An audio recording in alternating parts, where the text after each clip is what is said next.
Another lesson that I have learned when it comes to personal growth, I'm going to appreciate and I'm going to celebrate each and every little milestone.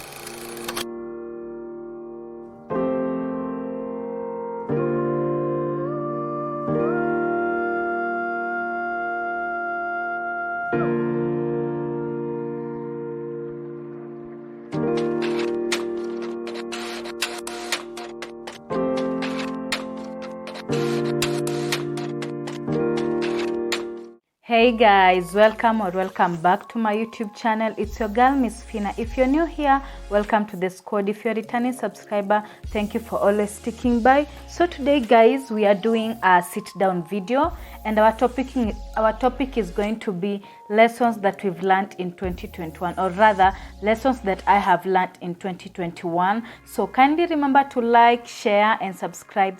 Next point is about savings. One thing that I have learned about savings is that it is the hardest thing to do. Honestly, it is the hardest thing to do. We tell ourselves, Aki, kwanzia next month I'm going to try and save, or rather starting this week I'm going to try and save maybe this and this amount. But it is a very hard goal to accomplish. If about savings, we honestly have to get the discipline to save. I mean, we were not taught these things. We have learned them along the way, but we have to get that discipline. It is up to us. Sinmewambia initially that you are acknowledging manager or something. So about savings, we just have to instill that discipline in us. At the end of the day, it's our life. I've said we are not living our lives based on what people want, right? At the end of the day, it's our life. So if we save, we are saving up maybe for something, like it's just sort of safeguarding our future or something. Yeah. My next point is about goals, dreams and gifts. I wish I could talk much more about this, but I'm also that one. Okay, to be honest, right now in my life, I know places or things that I am gifted in, but I'm always just so scared to follow them through. You get it? So one thing about goals and gifts, we all are born, or rather we are all living, or rather currently you're still alive because there's one thing or the other you are ascertained, or rather there is something that God put in you, like you're on this world for a given reason. So if you don't push yourself towards achieving that, there's this saying that you rather die empty than die full. You get it, yani? So death is a part and parcel of a right to pass in life. So before you get there, let us die empty instead of dying full, like with all the gifts that God granted us, with all the talents that God granted us. Like, let's just try so hard to invest in our gifts and in our talents. And one thing I realized is that when you realize your gift, or rather when you realize you're gifted in these, I mean, people are making money. People are making money through their gifts. There are people who are cooking and selling food. There are people who are artists right now. There are people who are poets. There are people who are doing good fashion things, fashion and design, and they are making money out of it. Ni because walijiaminia tu na wakajiambia, I am going to follow this to the latter. And one thing about investing in your gift or your talent is that you never really get tired, because it's something you're doing from deep down your heart. Hakuna mtu anakusukuma ati we amuka enda kazini. Apana, you're doing it from deep down your heart because it's something that you love. So guys, let's try so hard to find our gifts and our talents, and let's also try so hard to invest in them. Let's not be scared. Guys, if you like this type of content, kindly leave a comment down in the comment section, and let's get to 1,000 subscribers. Wasemanze. Another point about our gifts and our talents, if you are not yet there, or if you don't yet know what you're gifted in, just keep on searching. It's not so far away from you. It is closer than you imagine. Trust me, it is closer than you imagine. For me right now, I think I have found my purpose on this earth, and my purpose on this earth is to serve people. My purpose on this earth is to cook great meals for people. My purpose on this earth is to just enjoy, or rather I enjoy watching people eat my meals. So my purpose on this earth right now, I have already got it, and it is about service to people when it comes to food or just along that way. So keep on searching. It's closer to you than you can imagine. It's not far away. Just go back, anza hata kule utotoni. What ni nini ile ulikuwa unapenda kufanya. One thing I've realized about gifts and talents is that when you are a baby, kulikuanga na zile vitu, for instance, maybe you have those relatives who used to say, no, mtoto akona kierere sana, na huyu mtoto anaongea. In real sense, maybe you are supposed to be a public speaker at the end of the day, or you are destined to be a journalist. You just have to find it. Zile vitu mostly ulikuanga unajaribu kufinyiliwa urudi chini. There's something in that, there's something very big in that. So just go back to your childhood, what you used to like, nini. It always just brings itself. When you start searching for it, there are instances that start coming back to your mind and you're like, okay, hii ndo nilikuwa, you get it yani. So keep on searching, don't give up. Also be patient with yourself, don't beat yourself up, just be patient with yourself. You will find it, I am sure. I found mine, and also I am sure you're going to find it. I found mine, but now you see, I found mine and I'm not really working on it 100%, but I am working towards having that courage and towards killing that fear of working on my purpose on this earth. So my next segment, or point number 3, it's when it comes to friendship and relationships. Relationship in terms of at work, relationships in terms of partners, I mean couple and all that. So one point that I have told myself is that I will always acknowledge when I am wrong. Like when I wrong my partner, I'm always like, enyewe hapo, I am so wrong. You've passed your point. I'm so wrong, and I'm going to work on that. So one thing that I am learning, or rather it's something so hard, honestly, is acknowledging when I'm wrong to my friends, to my partner, at work, just being present enyewe na kusema enyewe hapa nimekosea. Siendi kukua that person is like, hapana sijakosea, sijui nini, and creating drama. I mean, honestly, right now, I don't have a mind space for drama and conflict.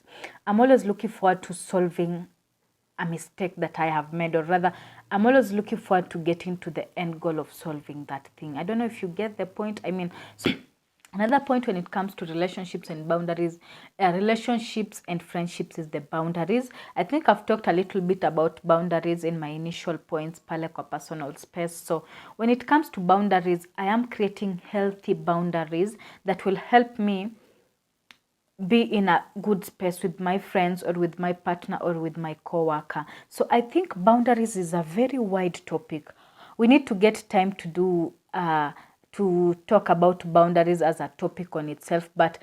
And even me, I try so much not to cross people in the wrong way, because I really know how it feels when somebody crosses me in the wrong way. Or if I have crossed somebody in the wrong way and they come and tell me, enyewe seli hapo umenikosea, I don't like when you do this to me, I'm always ready to acknowledge my mistakes. Sijui kama you get it yani. We set boundaries, we create healthy boundaries, and we communicate them. And when we also wrong people, we are okay to say, sorry, I'm going to do better. You get one thing that I have realized when it comes to friends, family, and partners. We are all different people, and we are all on different journeys. I mean, God created a journey for me to follow, a path for me to follow. God also created a path for my friend. God also created a path for my partner. God is not just going to create a path for me peke yangu, anaenda kutucreatea sisi wote. God also created a path for my co-workers. I mean, sisi wote kuna a journey we are following, and our journeys are not the same. Our journeys may look the same, but they are not the same. We are all always rushing to accomplish something. You get it? So one thing that I have learned is to clap for my friends on their wins. When my friend gets engaged, me, I am there. Hey, manze, congratulations. When my friends are being treated right by their partners, and honestly, it's something that you see, this girl is being treated right by him. Like, if my friends are in healthy relationships with their partners, I am there to clap for them, because I also know my time will come. If my friends open businesses, mostly, like, I bought 2 or 3 products from my friends. If they have opened a business, I'm going to be there to clap for them and to also promote them. Na si ati naenda huko kununua na bei ya chini. Okay, anaweza nipunguzia ka 50, yes, lakini si ati my friend is selling something for 1500 and I'm just there like, babes, do you mean beshte yako si you give me at 900? Honestly, it's not a good thing. Let's learn to promote the businesses our friends are starting. For instance, if I buy a dress from Jaber Fits, There's a friend of mine who sells clothes. Hi Jaber Fits. There's a friend of mine who sells clothes on Instagram. If I'm going to buy a dress at Jaber Fits na ni dress mpya na nikiangalia in another shop, let me for instance say Oden Bold, if I check the pricing yenye Jaber anauza, the same pricing Oden Bold wanauza. So how comes I'm just going to Oden Bold and pick that dress and pay it at that price, na ikifika kwa Jaber Fits I want to bargain mpaka ati aniuzie hii kitu ni kama nakuuzia half price. Enyewe manze wase tuache hiyo tabia. If we are promoting our friends, let us promote their businesses in a good way so that they may grow manze. This person started this business with a target of growing. Lakini sasa kama we kila time unatakanga kwenda huko kununua na half price, aki yenyewe haiwezi manze. Anyway, let's promote our friends' businesses. Let's clap for our friends when they are winning.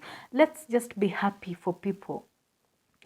It doesn't cost anything to just be happy, to be honest, and to just be in a safe space where happiness is the mood.